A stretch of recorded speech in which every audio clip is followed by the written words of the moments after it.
Connais-tu Olafur Eliasson? Né en 1967 à Copenhague au Danemark, Olafur Eliasson est diplômé de l'Académie des Beaux-Arts de cette même ville. Il s'est rapidement distingué par sa capacité à mêler art, science et nature. Ses œuvres souvent grandioses et immersives nous invitent à repenser notre relation à l'environnement et à la perception de notre espace. Il commence au début des années 90 avec des œuvres centrées sur des expériences petites et intimistes. C'est le cas avec par exemple Beauty, une installation où un tuyau percé au plafond projette de l'eau sous pression, créant un arc-en-ciel dans une pièce sombre. L'intensité du phénomène varie selon la position du spectateur, symbolisant la beauté éphémère et fragile de la lumière. Par la suite, et assez rapidement, il prend de l'ampleur pour se lancer dans des installations publiques gigantesques, souvent en collaboration avec des scientifiques et des ingénieurs. Cela reflète son désir de marier l'art et la technologie tout en impliquant le spectateur dans une expérience collective. Ainsi, l'œuvre Green River est une expérience réalisée dans 6 villes à travers le monde. L'artiste a déversé de l'uranine, une teinture fluorescente, dans des cours d'eau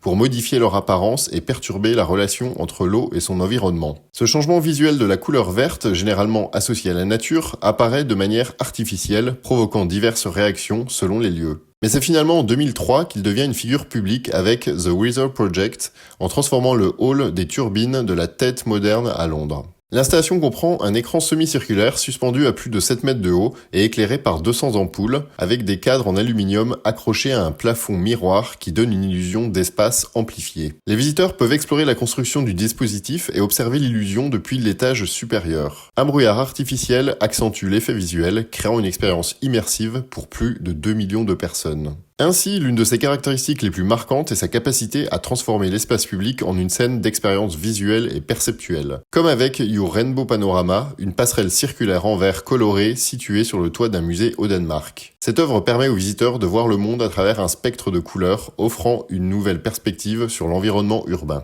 Eliasson cherche ainsi à provoquer une prise de conscience sur notre relation avec la nature, tout en posant des questions sur la manière dont l'art peut transformer notre expérience du monde. Ces installations, loin d'être de simples objets d'admiration, invitent à la réflexion sur notre place dans un monde en perpétuel changement, notamment en ce qui concerne le réchauffement climatique et l'environnement. En plus de ces installations artistiques, Eliasson a lancé Little Sun, un projet visant à fournir de l'énergie solaire aux régions du monde privées d'électricité. Cet engagement social et écologique fait d'Eliasson un artiste qui ne se contente pas de critiquer, mais cherche également des solutions. Son travail soulève des questions essentielles. Pouvons-nous, à travers l'art, sensibiliser le public aux enjeux environnementaux? L'art doit-il se contenter d'être une expérience esthétique ou doit-il devenir un levier de transformation sociale? Et vous, quel est votre ressenti face à ces installations immersives et engagées? Donnez-moi votre avis et partagez vos réflexions en commentaire. À bientôt!